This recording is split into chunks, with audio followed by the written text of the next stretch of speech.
I gave my brother-in-law a job at my small business after he got fired. He stole clients, leaked rates, and told staff I was incompetent. My wife called it just ambition. I called it theft. But I waited until bonus season to do what had to be done. I own a consulting business in Kansas City. It's not flashy, not huge, but it's mine. I built it from scratch after walking away from a corporate job that nearly broke me. For years, I lived on fumes. I maxed out credit cards, drove a beat-up Honda with a cracked windshield, and did my own books to save money. It took 8 years to finally hit a place where I could breathe. Clients stuck around. Word of mouth grew. I hired a small team, 9 people I trusted. It was never about getting rich. It was about building something solid. Then Matt came in. My brother-in-law. Matt is my wife's younger brother. Always the golden boy in her family. Big ideas, charm turned all the way up. But underneath it all, he's the type who leaves a mess wherever he goes. He'd been fired from his last job in St. Louis. Official story was communication issues. The unofficial story was he couldn't keep his mouth shut and thought he was smarter than his boss. Sounded like him, honestly. Rachel, my wife, asked me to help him out. She said he just needed one person to believe in him. She made it personal. You always say you value loyalty. He's family. That got to me. I've never had much of one. So I gave him a job. Nothing major. I started him low. Admin work, research, helping out on back-end tasks. He played the part. Showed up early. Stayed late. Asked good questions. He even brought coffee for the team a few times. People liked him, or at least didn't hate him. Within a few months, he was asking to shadow on client calls. Said he wanted to understand the business better. I said no at first, but Rachel said I should let him grow. I let my guard down. That's when things started to shift. Serena, my project manager, she's been with me 5 years, told me Matt was poking around in files he didn't need for his role. Client files, pricing models, proposals. I brushed it off. He's just curious, I said. Wants to learn. But then one of our oldest clients, people I've worked with since year 3, called to say they heard we were giving steep discounts to new clients. I asked where they heard that. They said, Matt mentioned it. My stomach sank. I confronted Matt. He gave me this half laugh and said, I was just trying to get a feel for pricing strategy. It's not a big deal. It was a big deal. Then came the backdoor moves. One client dropped us suddenly. I didn't think much of it until I saw their new partner's name on LinkedIn. A company registered 2 counties away, started 3 months prior, with Matt's name in the filings. He used our database to cherry-pick accounts and pitch them his new venture. It wasn't even subtle. Worse, he started turning my own staff against me. Quietly. 2 junior team members quit within a week of each other. I asked them why. One looked ashamed and just said, Matt said there were better opportunities coming, and you might not be around much longer. That night, I told Rachel. I laid it all out, what Matt had done, what he was still doing, and how he was using my company as his launch pad while poisoning the well behind my back. She didn't even look surprised. She just said, he's being ambitious.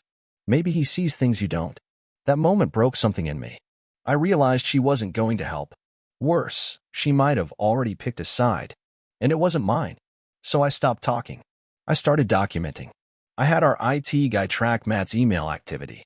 I reviewed access logs. I traced every client departure over the past 4 months. Almost everyone had a connection to Matt. Some were direct emails.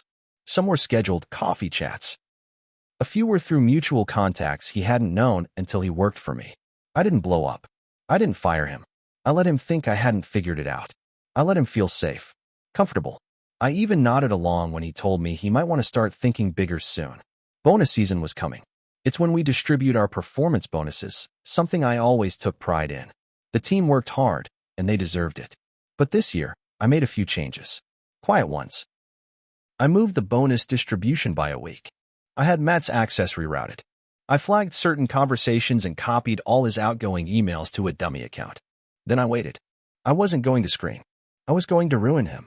The hardest part of setting a trap is pretending nothing's wrong. Every day Matt came into the office, dropped his keys on the break room table, smiled like he owned the place. I watched him charm clients on Zoom, knowing damn well he was redirecting them to his own side gig. He had the nerve to do it from my office, on my Wi-Fi, using my calendar. What kept me up at night wasn't just the theft. It was how casual he was about it. like he thought I was too soft or too stupid to stop him. And maybe for a while, I was. But once I made the decision to wait until bonus season, everything changed. I started keeping records, emails, call logs, text messages. I even bought a burner phone and used it to pose as a prospective client. Got him to pitch me his independent rates on a Zoom call. I recorded it. He used slides from my company's deck, changed the logo. That was the moment I knew he had to go down publicly. Around that same time, Serena pulled me aside. She told me Matt had been talking to 2 of our contractors, trying to convince them to leave with him. One of them even showed her the messages. We're going to be leaner, more modern. Not like this old model, he wrote. He used the word old again. That word hit me harder than I care to admit. I'm 48. I built this thing from scratch. He walks in, and suddenly I'm obsolete. I asked Serena if she'd stay no matter what. She didn't hesitate. Said she was in. That meant more than she probably knows. Then came the dinner with Rachel. We hadn't been right in weeks. She barely looked at me anymore. Kept her phone face down on the table. I asked her if she knew about Matt's other company. She paused. Then she said, he mentioned something about trying his own thing eventually. What's wrong with that? What's wrong with that? I said, Rachel, he's stealing from me. Clients, materials, staff, he's taking my business apart. She shrugged. Maybe you needed the push. You've been stuck in the same place for years. He's not the enemy. He's just not scared to move. That night I slept in the guest room. I wasn't just losing my business. I was losing my wife. And neither of them cared. So I finalized the plan. Matt was due a sizable bonus, mid-5 figures. He'd already started spending it early. I heard from our office manager he'd put a deposit on a new condo, even ordered new business cards. He was bragging about expansion, telling people he had options. I told him we'd be doing bonus meetings differently this year. Said I wanted to try something more transparent, individual meetings, plus a team announcement. He nodded, smug. Makes sense. Time to shake things up. Yeah. Time to shake. What he didn't know was that I had booked a separate meeting room. I had legal paperwork ready. I had HR documentation prepped. And I had every receipt, every shady email, every client list he accessed without permission, every file he downloaded and repurposed. I wasn't just firing him. I was going to let everyone see why. 3 days before the bonus meetings, Matt called in sick. That threw me. He never missed work. I thought maybe he was onto me. Maybe he sensed something. But the next day, he came in like nothing happened, wore a new jacket, the kind that screams early bonus money. Walked in with 2 coffees and handed one to Serena like they were best friends. She didn't even touch it.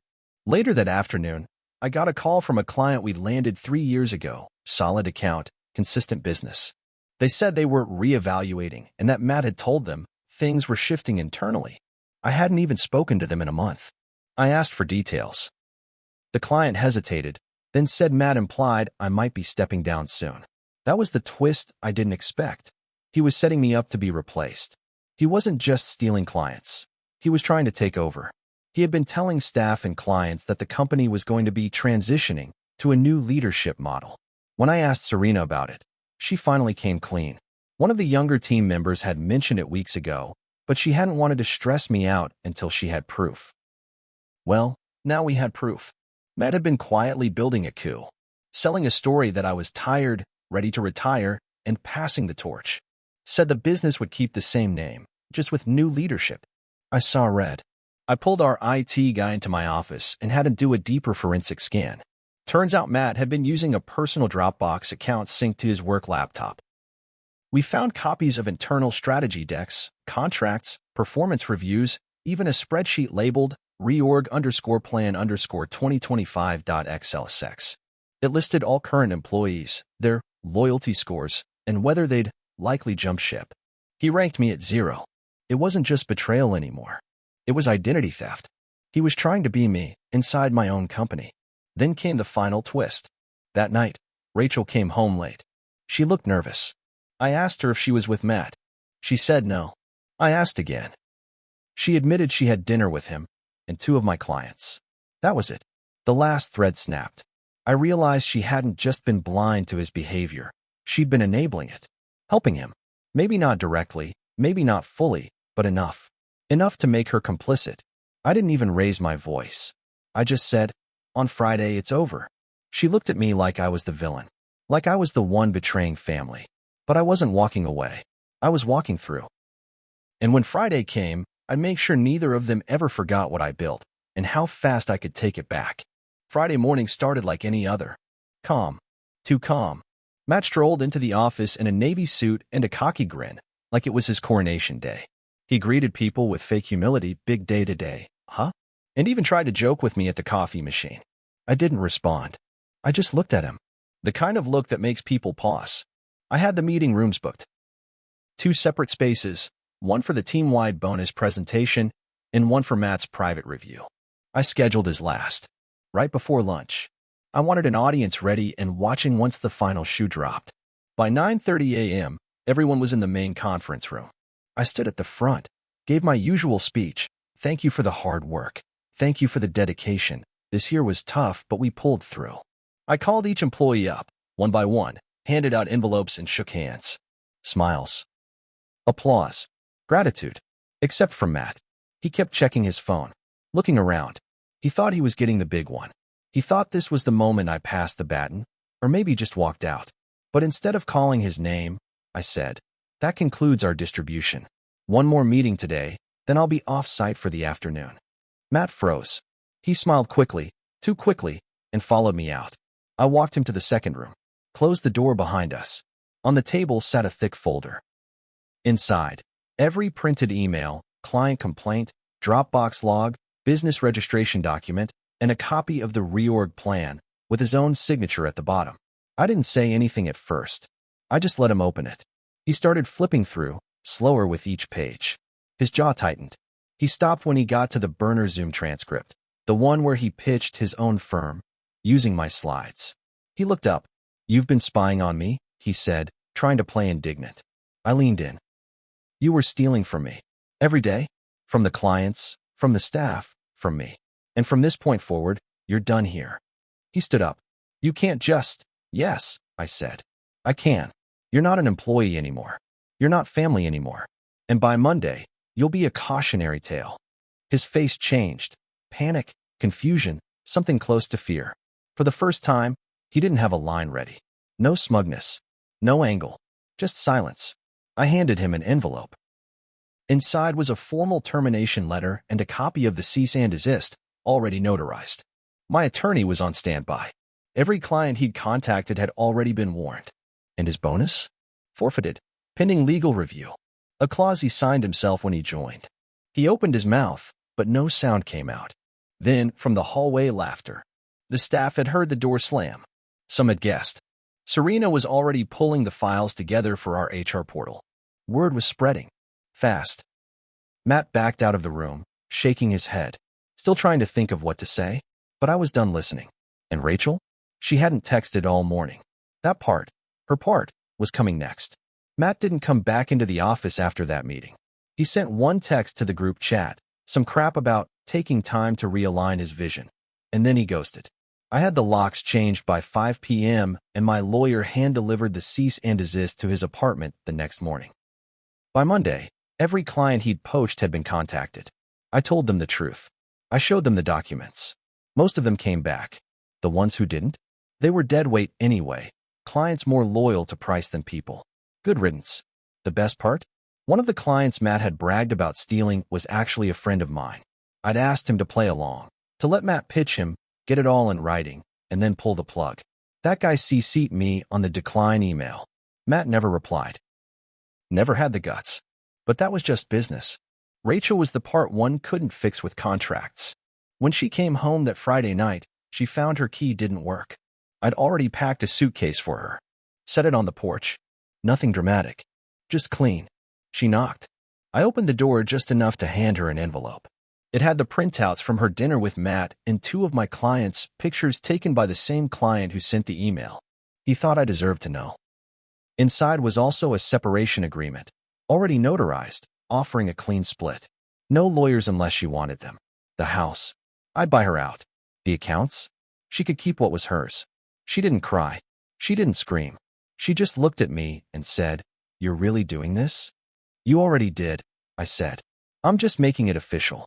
She left without another word. I sat in that house alone that weekend. Not celebrating. Not gloating. Just processing. My wife chose her brother over me. My brother-in-law tried to erase me from my own company, and I let it go on longer than I should have because I wanted to believe family meant something. But here's what I learned. Family isn't blood. It's loyalty. It's truth. Monday morning, the team showed up early. Serena brought donuts. Someone put on music. We cleaned out Matt's desk together. No one said his name. I rewrote the company mission statement that day. Just 6 words. Earn everything. Forgive nothing stolen. The business is still here. Stronger, actually. Tighter. Smarter. And me? I don't forget. Matt's little startup dissolved within 3 months. Turns out when you build on lies, people notice. Last I heard, he was bartending in St. Louis again. Back where he started. Rachel never called. I never reached out. Some things don't need closure. They just need distance. And every bonus season since? I smile. Because I remember the year I took it all back and made sure they never stole from me again.